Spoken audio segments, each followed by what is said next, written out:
Semoga semua dalam kondisi yang sehat. Assalamualaikum warahmatullahi wabarakatuh. Berjumpa kembali di perkuliahan TLA 110 Pengantar Surveying dan Informasi Geografis.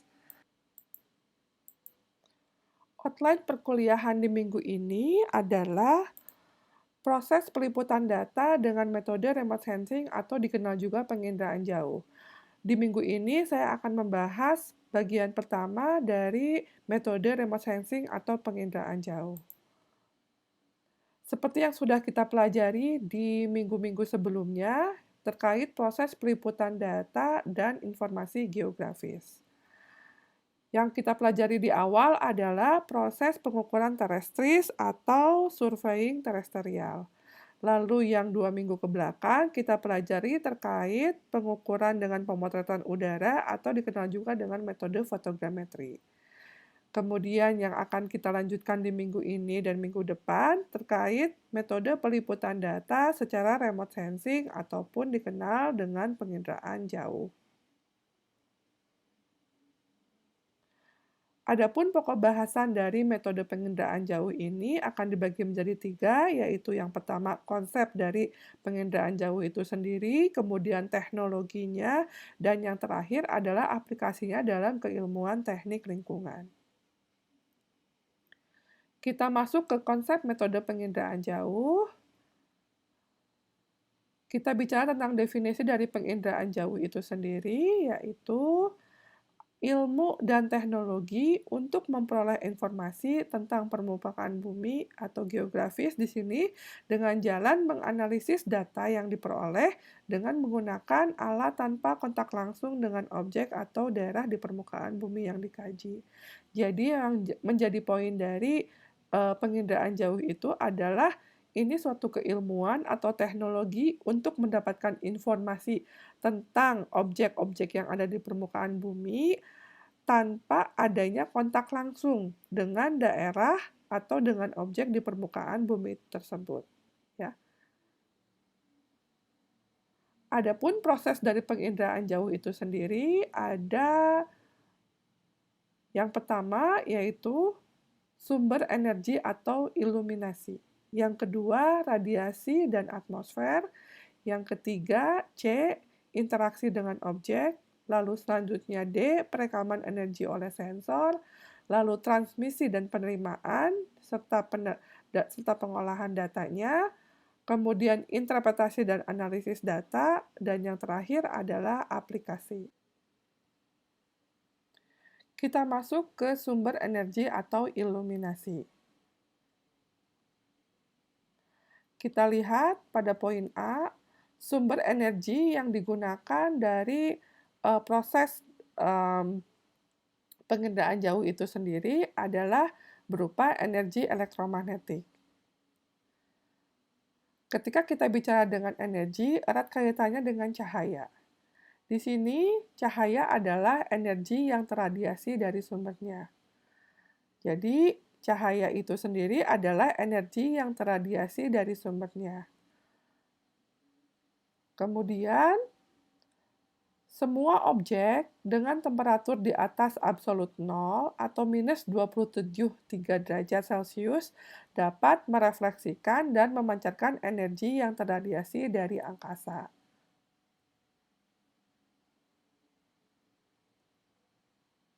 Seperti kita ketahui juga, ketika kita melihat suatu objek, sebenarnya kita melihat cahaya yang direfleksikan dari objek tersebut, sehingga kita, atau dalam hal ini mata kita, dapat melihat objek tersebut.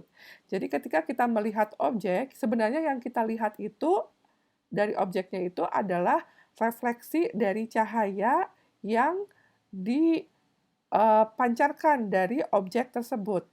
Ya, jadi ada sumber cahaya terkena objek tersebut. Nah, objek tersebut merefleksikan cahaya tersebut. Nah, oleh mata kita diterima, makanya kita dapat melihat objek objek yang kita lihat itu, ya.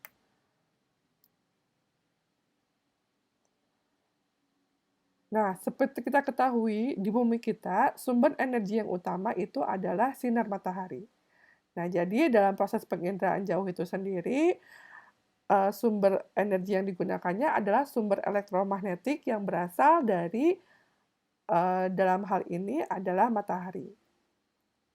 Sinar matahari yang masuk ke permukaan bumi, ya, sebagian diserap dan sebagian lagi direfleksikan kembali ke angkasa. Nah, jadi kembali tadi ke konsep yang tentang cahaya, bagaimana kita melihat objek. Nah, itu menjadi dasar dari proses penginderaan jauh itu sendiri. Jadi, sinar matahari yang masuk, kemudian direfleksikan kembali ke angkasa, ya. Nah, itu sebagai konsep bagaimana satelit atau bagaimana sensor yang ada pada satelit dapat menangkap atau dapat merekam berbagai objek yang ada di permukaan bumi.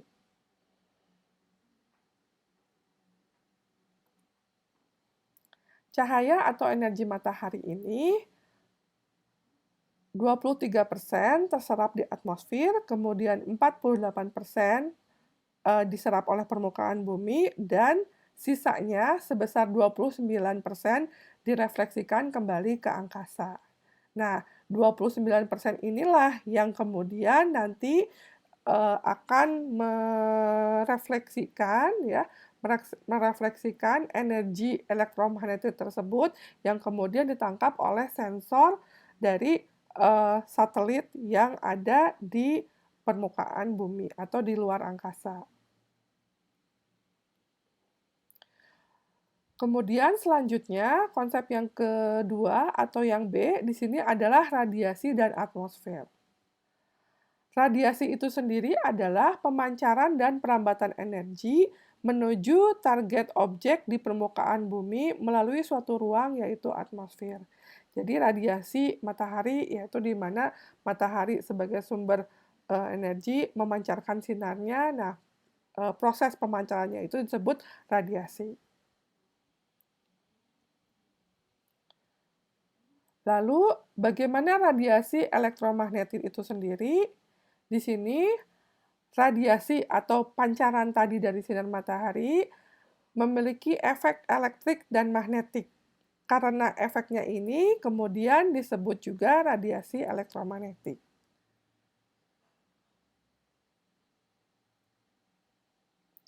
Radiasi elektromagnetik ini banyak digunakan dalam interaksi di bumi kita.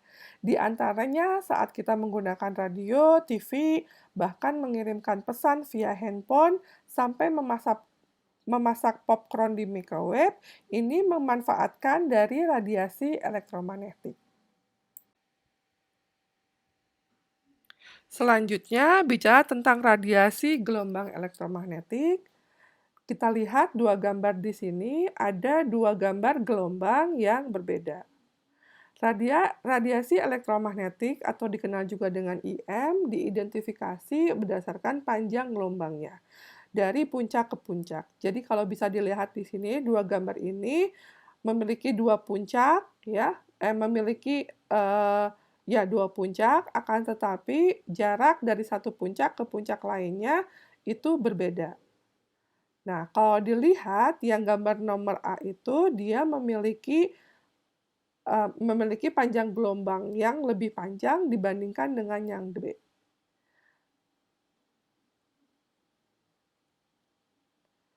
Nah, radiasi gelombang elektromagnetik terdiri dari yang terpanjang itu adalah gelombang radio, dan yang terpendek itu adalah gelombang elektromagnetik gamma rays, yang kemudian digrupkan sebagai berikut dari yang terpanjang sampai yang terpendek.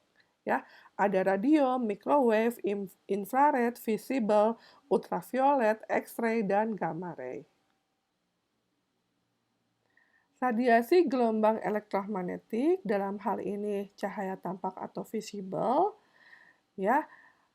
Cahaya tampak ini hanya dapat dilihat mata yang memiliki rentang yang sangat kecil dibandingkan dengan spektrum dari spektrum elektromagnetik yang ada di bumi. Jadi tadi bisa dilihat dalam range gelombang elektromagnetik ada cahaya visible.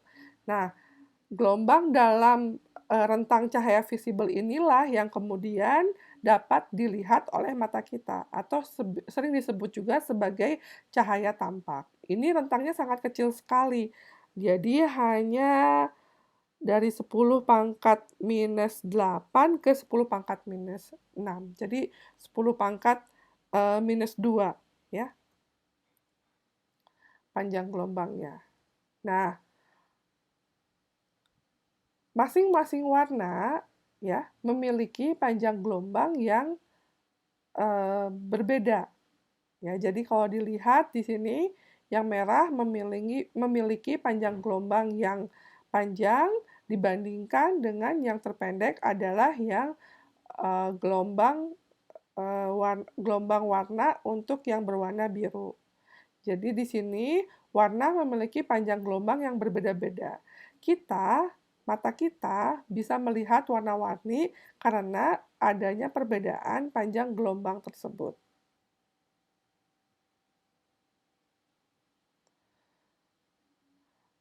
Jadi, kalau bisa disimpulkan, di sini mata kita mampu mendeteksi panjang gelombang cahaya tampak, ya. Tadi yang di range kecil tersebut.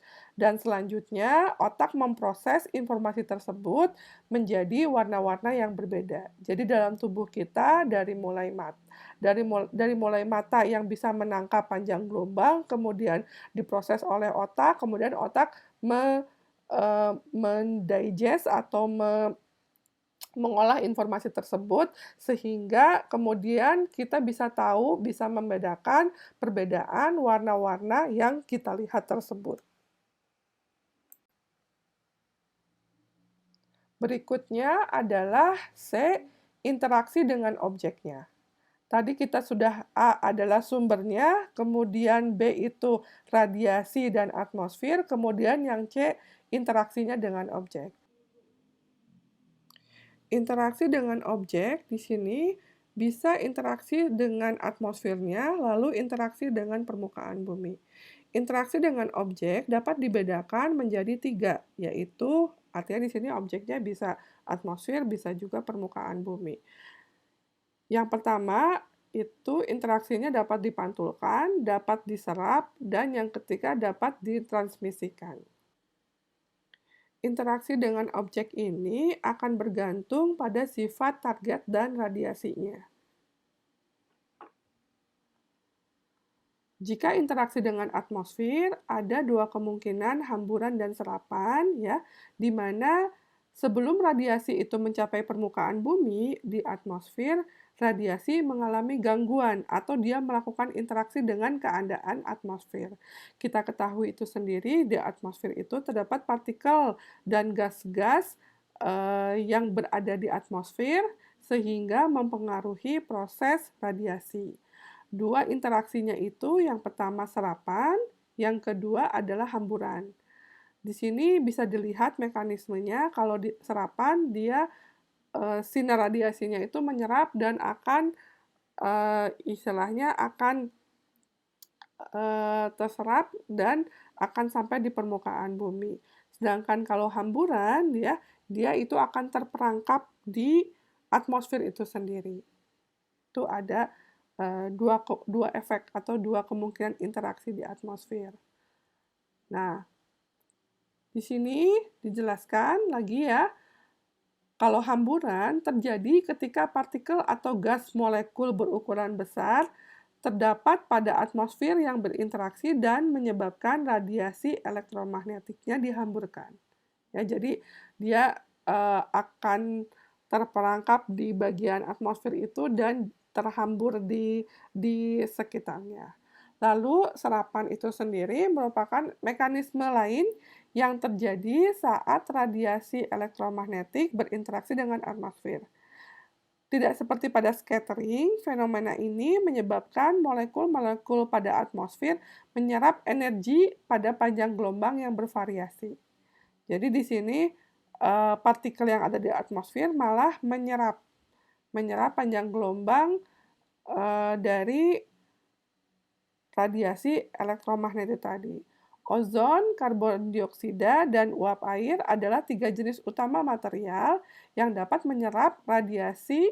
Ozon menyerap radiasi ultraviolet dari matahari yang berbahaya, sehingga tanpa lapisan ozon di atmosfer maka kulit kita bisa terbakar. Jadi kalian bayangkan proses interaksi di atmosfer ini sendiri ya, ini banyak berkaitan juga dengan berbagai kondisi yang terjadi di permukaan bumi. Jadi ketika kalian dengar fenomena ozon yang bolong gitu ya, itu sebenarnya ozon itu adalah sebagai pelindung dari permukaan bumi kita. Ketika dia bolong artinya ada sinar radiasi matahari yang tidak terserap oleh partikel tersebut masuk ke permukaan bumi dan itu bisa memberikan kerugian bagi manusia itu sendiri, ya. Jadi di sini kan dibilang ozon menyerap radiasi ultraviolet, ya. Kalau ozonnya bolong artinya radiasi ultravioletnya akan masuk ke permukaan bumi, terkena manusia, makanya banyak yang terkena kanker kulit atau istilahnya yang langsung terlihat langsung, maka kulit kita bisa terbakar gitu ya. Itu secara secara langsungnya. Lalu interaksi yang kedua dengan objeknya itu tadi dengan atmosfer, kemudian dengan permukaan bumi, radiasi elektromagnetik yang tidak diserap atau dihamburkan di atmosfer akan dapat mencapai dan berinteraksi dengan target di permukaan bumi. Jadi kan tadi ada 3 ya, interaksi itu diserap, dihamburkan ya, atau direfleksikan, terus yang ketiga ditransmisikan. Nah, yang ditransmisikan ini akan berinteraksi dengan target di permukaan bumi, ya. Nah, yang pertama itulah absorpsi atau penyerapan terjadi ketika energi diserap ke dalam target, kemudian transmisi terjadi ketika target meneruskan radiasi, kemudian yang ketiga refleksi terjadi ketika radiasi dipantulkan oleh target. Ini sebenarnya nanti prosesnya nanti ketika masuk sama juga dengan yang di atmosfer itu, ya. Jadi proses interaksi dengan objek itu ada 3, sama semuanya. Penyerapan, transmisi, kemudian refleksi, ya. Di sini saya jelaskan bagaimana refleksi itu dipengaruhi oleh karakteristik dari permukaannya. Jika permukaannya halus, maka karakteristik permukaan tersebut adalah seperti cermin. Jadi kalau halus, ketika sinar atau radiasi matahari itu masuk, ya, maka semuanya akan direfleksikan balik. Jadi akan dipantulkan dengan arah yang sama dan hampir semuanya, ya. Itu yang specular reflection. Artinya hampir semua akan dipantulkan kembali dari permukaan ke angkasa, ya. Sedangkan untuk diffuse reflection terjadi jika permukaannya kasar, di mana energi itu akan dipantulkan secara merata ke semua arah, ya. Jadi proses dari refleksinya itu sendiri dia tidak akan searah dengan arah yang sama, tapi kalau kasar dia akan dipantulkan secara merata ke semua arah, ya. Nah, hampir semua permukaan bumi mempunyai karakteristik antara perfectly specular atau perfectly diffuse. Jadi, range-nya itu dari mulai yang seperti cermin, ada juga seperti yang sampai yang kasar sekali. Coba ada yang bisa kasih contoh permukaan halus di permukaan bumi kira-kira apa? Lalu yang kasar juga apa? Kemudian selanjutnya proses yang keempat atau D, perekaman energi oleh sensor. Sensor yang mengumpulkan dan merekam energi. Sensor dalam penginderaan jauh ada 2. Yang pertama adalah sensor pasif, yang kedua adalah sensor aktif. Nah, sensor pasif yaitu sistem penginderaan jauh yang menggunakan energi elektromagnetik secara alami, yaitu dengan sinar matahari. Jadi di sini kalau sistem sensor pasif ya, sensornya itu, eee, membutuhkan sumber energi atau sumber energi atau sumber sinarnya, sumber cahayanya berasal dari sinar matahari, ya, menggunakan energi elektromagnetik yang alami, yaitu sinar matahari.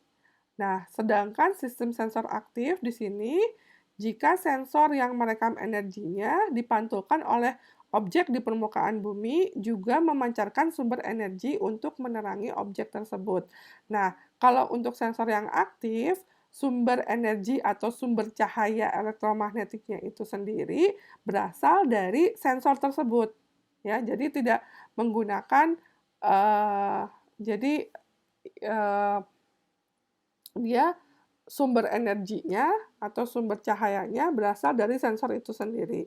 Itu yang dinamakan sebagai sistem sensor aktif. Kira-kira apa nih keuntungannya dengan menggunakan sensor aktif?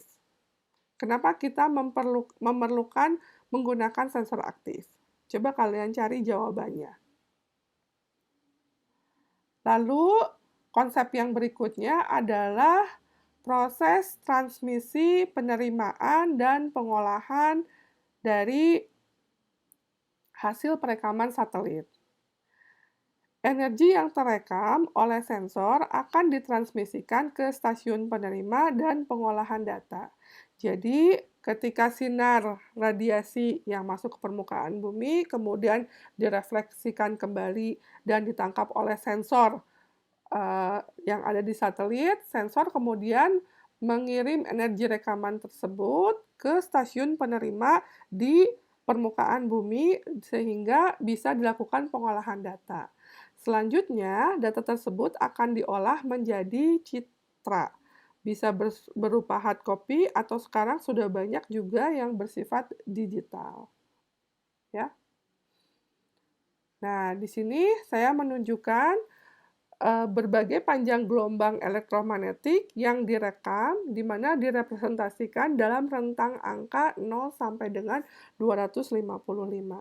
Jadi, gelombang, elektromagnetik ini direpresentasikannya dalam bentuk angka, ya. Jadi yang tadi yang gelombang ditangkap, kemudian direkam oleh sensor itu dalam Eee, perekamannya itu dalam angka, ya, dalam angka. Di sini rentang angkanya dari 0 sampai dengan 255, di mana nilai 0 itu adalah refleksi yang hitam dan nilai 255 terhadap, maksimum dengan refleksi yang warnanya putih. Berikut adalah contoh hasil perekaman satelit citra berdasarkan 7 sensor yang dipasang pada satelit. Bisa dilihat di sini, walaupun dia bentuknya grayscale, warnanya grayscale, akan tetapi tiap sensor ya, tiap sensor memiliki karakter warna yang berbeda.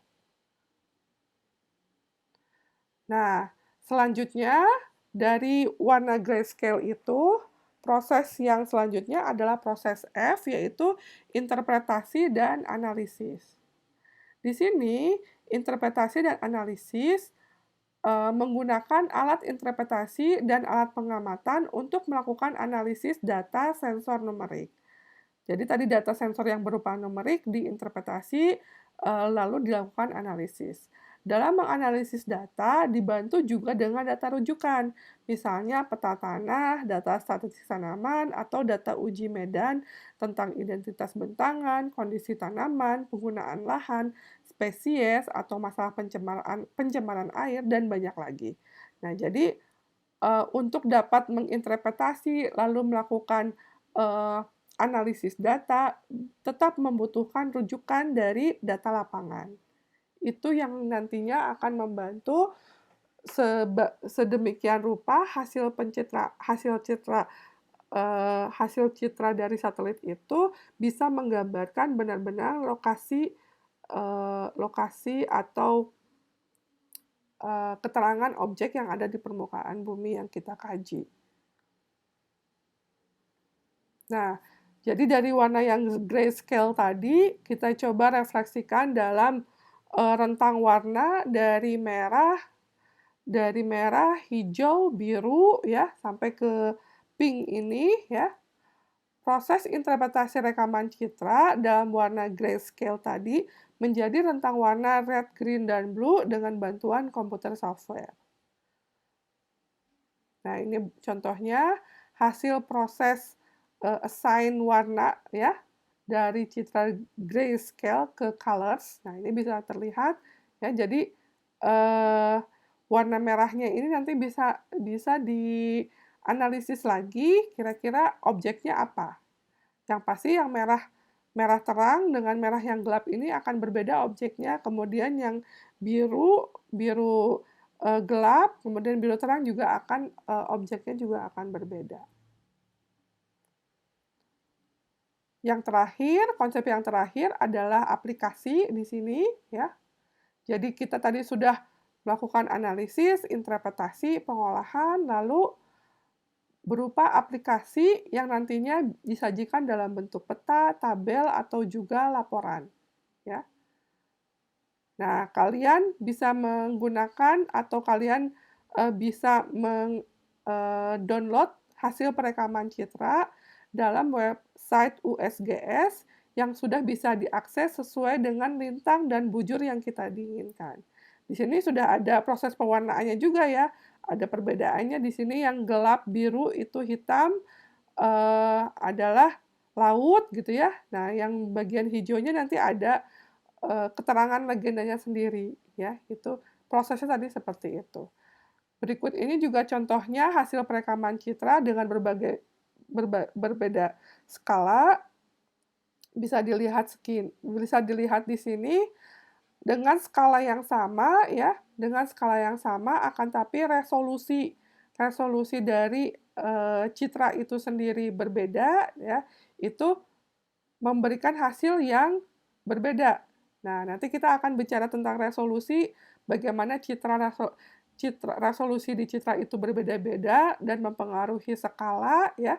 Nanti kita akan bicarakan lagi di minggu depan dalam topik teknologinya. Nah, yang terakhir, ada pertanyaan terkait dengan topik konsep dari penginderaan jauh ini. Saya harapkan kalian bisa mencari lebih banyak lagi terkait konsep dari penginderaan jauh ini. Jika ada pertanyaan terkait dari topik yang saya sampaikan di sini, ya, konsep-konsep awal dari penginderaan jauh bisa disampaikan di Telegram chat kita, ya, atau bisa juga di Google Classroom terbuka. Nanti kita coba diskusi dengan teman-teman lainnya. Harapannya kalian bisa memahami konsep dari penginderaan jauh ini. Nanti minggu depan kita akan lanjutkan lagi dengan bagaimana teknologi dari satelit itu sendiri, bagaimana konsep dari bagaimana aplikasi dari resolusi, apakah ada satelit apa saja yang sudah ada sekarang ini, gitu ya. Nanti kita akan coba bahas. Oke, terima kasih atas perhatiannya. Sampai jumpa lagi minggu depan. Harapannya kalian sehat-sehat selalu. Semoga semuanya selalu dalam lindungan Allah Subhanahu wa Ta'ala. Saya tutup topik untuk minggu ini. Wassalamualaikum warahmatullahi wabarakatuh.